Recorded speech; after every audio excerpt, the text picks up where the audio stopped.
Olá, amigos, estamos juntos mais uma vez. Bagageiros em Ação. Bagageiros em Ação, uma obra da PIB Salto, Primeira Igreja Batista de Salto.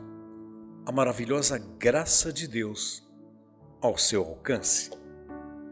Bagageiros em Ação, na primeira parte, é de agradecimento a Deus. E nos derramamos em agradecimento. Ainda esta semana ouvimos o depoimento do pastor Valdecir Lenço e de sua esposa, que passaram por maus bocados com esse vírus que assola a humanidade. Mas o Senhor restaurou as suas vidas. Agradecemos pela menininha que nós oramos tanto aqui, que pouco a pouco ela está sendo restabelecida. E assim muitas pessoas Deus está ajudando. Oramos também agradecidos por você, amigo, na sua casa, resistindo bravamente, sendo toldado, mudado pelo Senhor para uma perspectiva nova de vida. Assim eu convido, vamos ao Senhor nesse momento, agradecer, todos nós, juntos, pela bondade de Deus. Venha comigo. Ó Pai eterno, estamos juntos agora, Senhor, diante do Teu trono, a agradecer pela Tua bondade para conosco, pela Tua misericórdia que cai sobre nós. Obrigado, Senhor, pela dádiva que vem do alto céu. E agora, Senhor, nosso clamor é pelas pessoas que logo elas sejam abençoadas e estejam agradecendo a Ti as bênçãos recebidas. Louvamos o Teu nome, agora e para todo sempre. Amém. Amém. Amém. A segunda parte dos Bagageiros em Ação é a meditação na Palavra de Deus. Eu pensei na Palavra de Deus um texto no livro de Salmos, capítulo 56, um salmo de Davi. E Davi, apenas em um versículo, ele diz: Tu contaste as minhas vagueações, põe as minhas lágrimas num odre, não estão elas no teu livro? Eu vou repetir. Tu contaste as minhas vagueações, põe as minhas lágrimas no teu odre, não estão elas no teu livro? O grande Davi coloca em linguagem poética algo muito significativo para as nossas vidas. Mas aqui o que eu quero ressaltar nessa noite é que ele fala do lacrimatório. Embora a palavra pareça difícil, mas lacrimatório é um odre, é um jarro.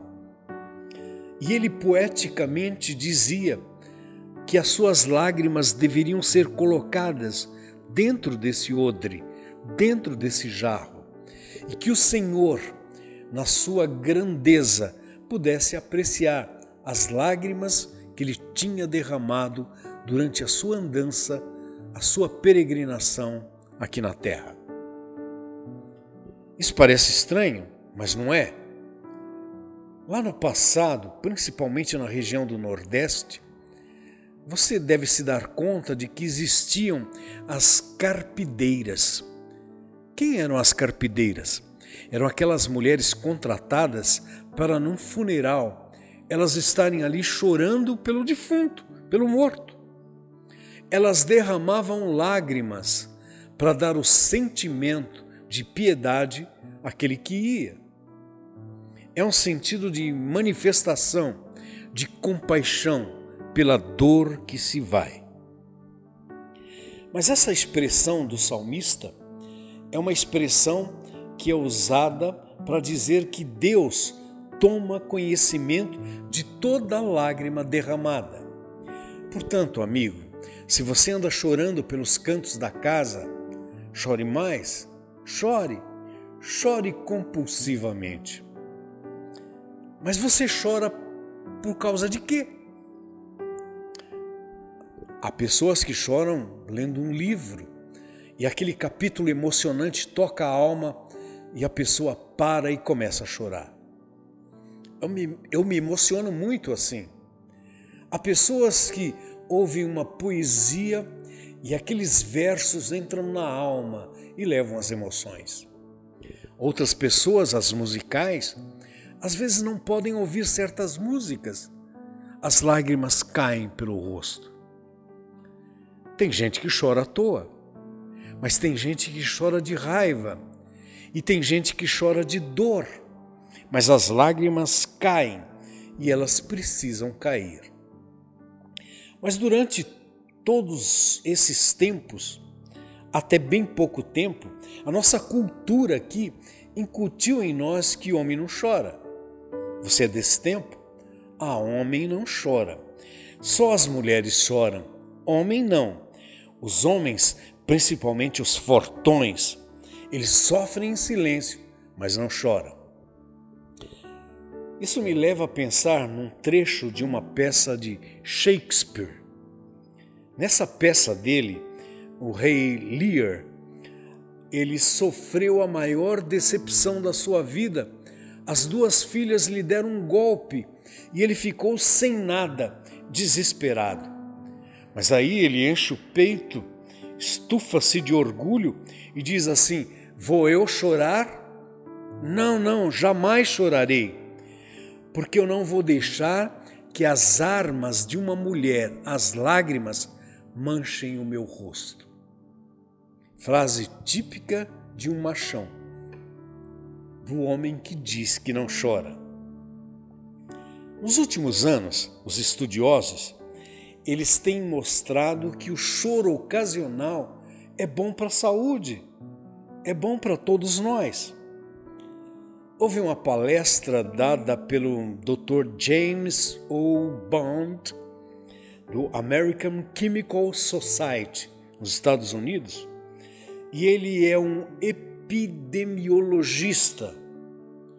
E ele afirmou que o choro pode prolongar a vida se você chorar a cada vez que você se sente angustiado. É uma teoria. E ele solta que o choro é aliviador. Portanto, sendo assim, amigo, chore mais. Alivie toda a tensão do seu corpo. Mas eu diria mais. Eu diria que o choro é preventivo, mas ele também é revigorante.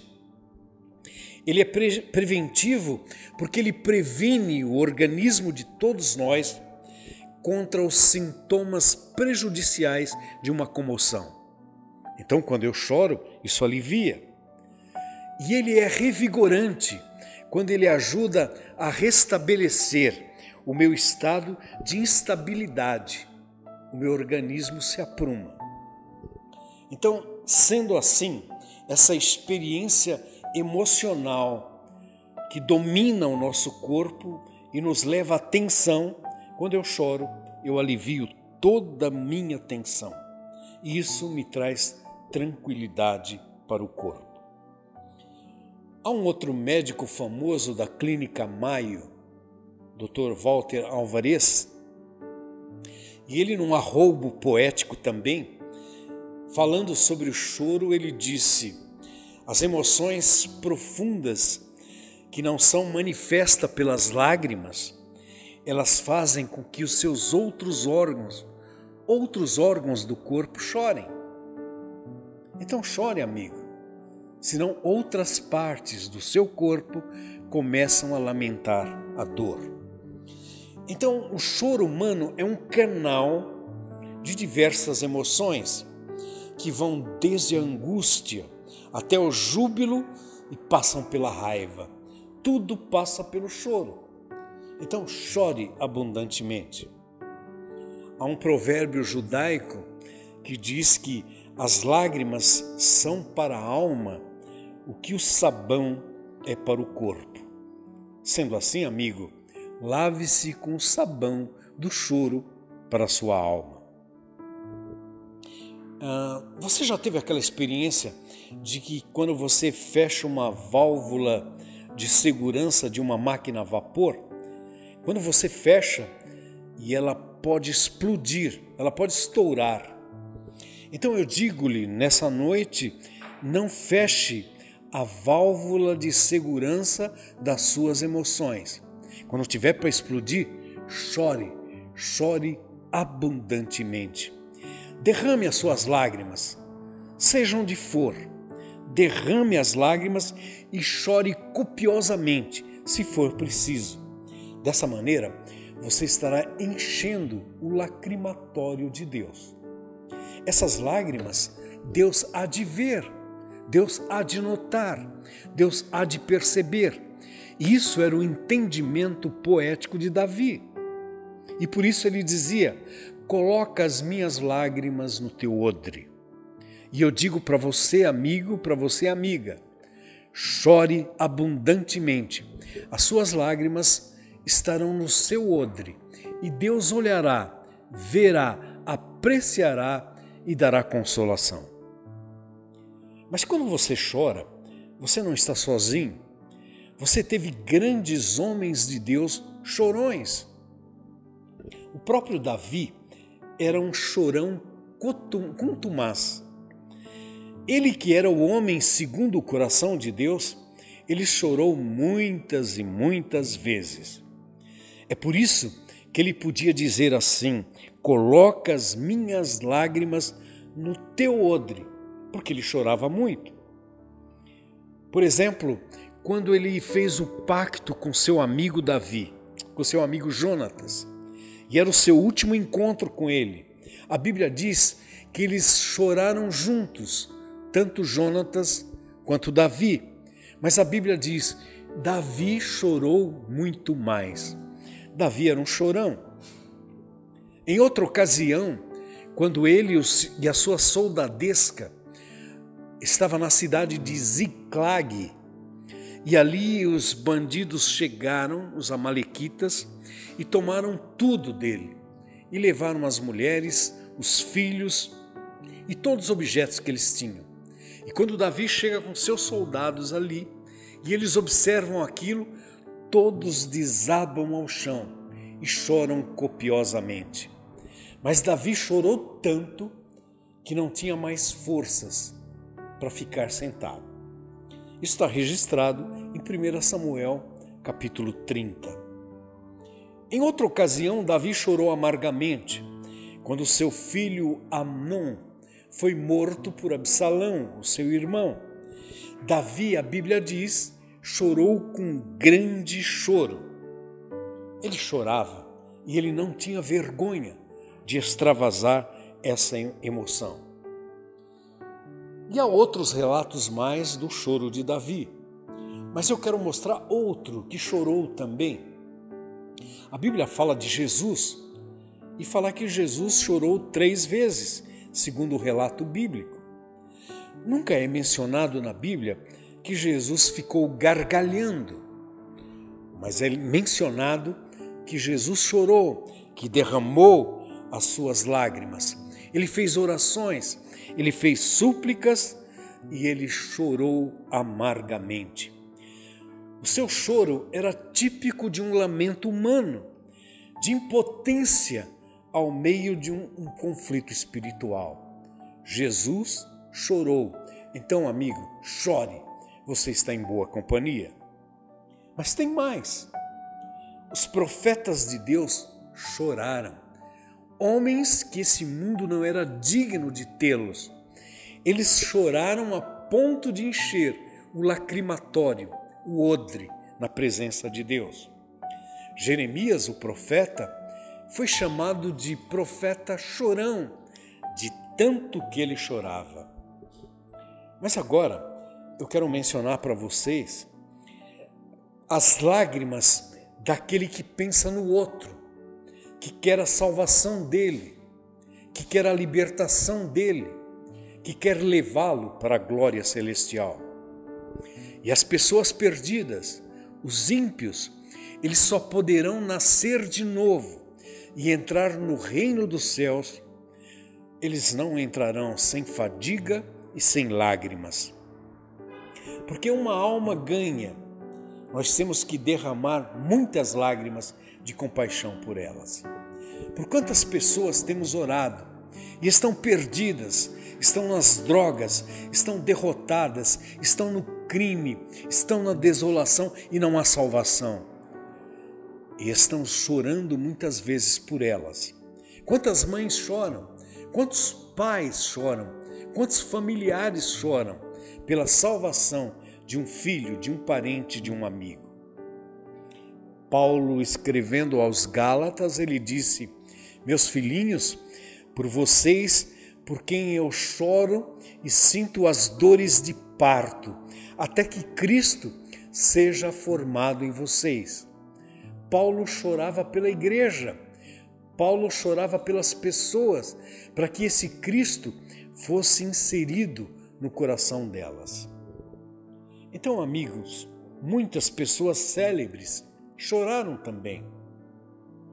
Conta-se que o general Booth do Exército da Salvação, e lá eles têm graduação como se fossem militares, e ele então, vendo alguém do seu exército que fazia um grande esforço para ser empreendedor, e ele não conseguia galgar posição, ele não passava de cabo. Então o general Booth disse a ele: escuta, cabo, experimente as lágrimas. Em outra ocasião, esse mesmo general, ele usou uma seguinte expressão: eu gostaria que os meus comandados aprendessem a chorar para chegar até o oficialato, porque se eles passassem 24 horas no inferno, eles poderiam ter um treinamento de como é ter compaixão pelos perdidos. Quem sabe eles chorariam por eles. O general Booth acreditava que as lágrimas derramadas em compaixão tinham um efeito positivo sobre a vida pessoal. Há também um outro relato de um indivíduo famoso na Inglaterra que foi um criminoso considerado entre os mais destacados. Era um matador inglês. Mas esse homem foi alcançado por Cristo Jesus.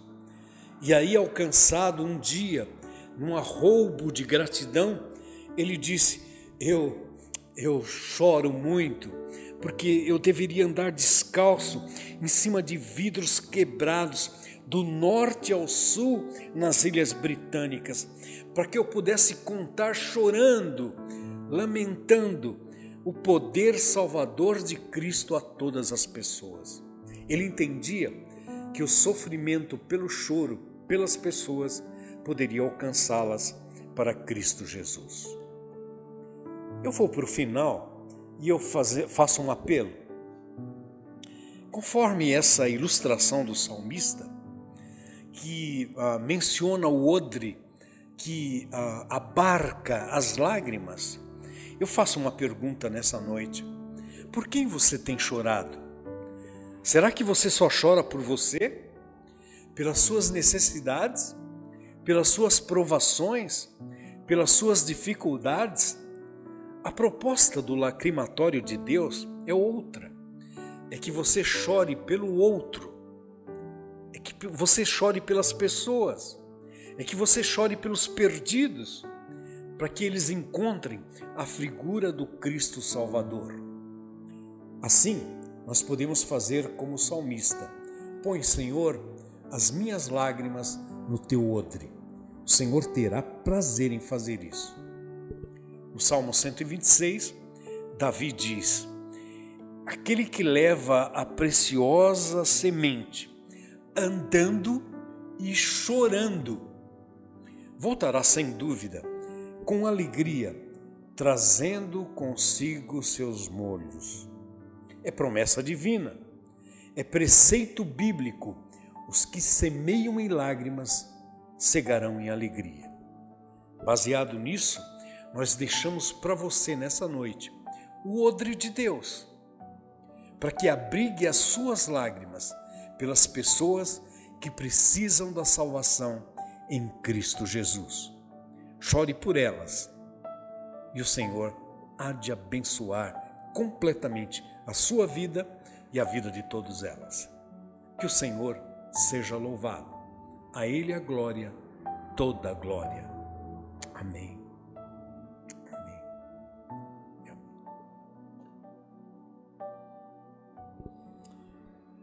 Agora, amigo, nós vamos para a parte final. É a parte da súplica, é a parte da intercessão. Olha, eu estou contando nos dedos e nós estamos indo para o 5º mês, não é isso? 5º mês de recolhimento. Quem imaginou isso? Quanta dificuldade! E nós ainda estamos no escuro e ainda estamos no perigo. O nosso alerta daqui: cuide da sua vida, cuide de você, cuide dos outros e não abuse, não extravase as suas emoções ao ponto de contagiar os outros. Contenha-se, contenha-se. O Senhor sabe o momento em que nós devemos partir para uma nova ação. Para isso nós vamos pedir a Deus que Ele nos abençoe. Ele abençoe os lares, as famílias, para que se contenham e esperem nele, o sinal dele, para sairmos em segurança para um novo momento. Para isso, nós vamos orar, interceder ao Pai. Venha comigo e vamos a Ele em oração. Ó Pai eterno, na Tua presença mais uma vez. E agora, Senhor, é por intercessão, é pedido, é súplica. Senhor, quanta gente sofre no nosso país, nas nossas cidades, ao nosso redor. Senhor, a nossa súplica é por eles. Conforta, acalma, realiza a Tua obra e que nós possamos ser melhores. E agora, Senhor, que o Teu povo aprenda a chorar, a derramar as lágrimas em favor do outro, para que a misericórdia do Senhor se transforme em compaixão, a nossa compaixão, e ela chegue como consolação aos corações. E dessa maneira vem a bênção do Senhor. Sendo assim, abençoamos todas as pessoas, no nome de Jesus, agora e para todo sempre. Amém. Amém e amém. Agradecemos a sua companhia nos Bagageiros em Ação. E fique conosco ainda com o balcão de negócio dos bagageiros. Se você sente no coração que deve contribuir com a nossa obra, com o nosso ministério, com o alcance dele, entre em contato conosco. Nós teremos alegria em receber e em partilhar. E participe dos negócios daqueles irmãos que estão oferecendo a você, para a bênção deles. Fique na paz do Senhor e que Deus nos abençoe. Amém.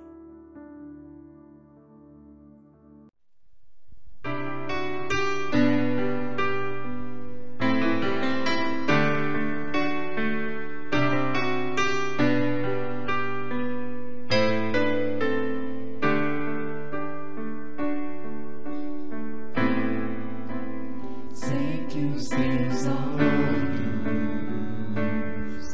sempre atentos permanecem em mim,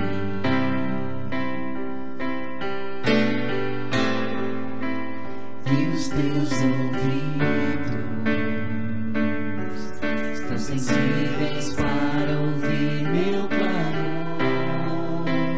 Posso até chorar, mas a alegria vem de manhã. És Deus de perto e não de longe, nunca mudastes, tu és fiel.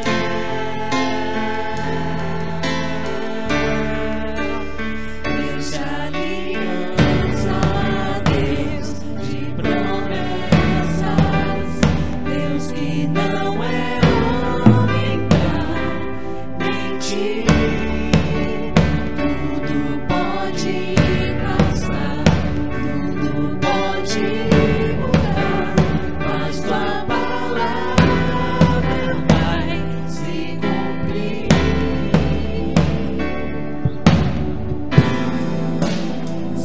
que os teus olhos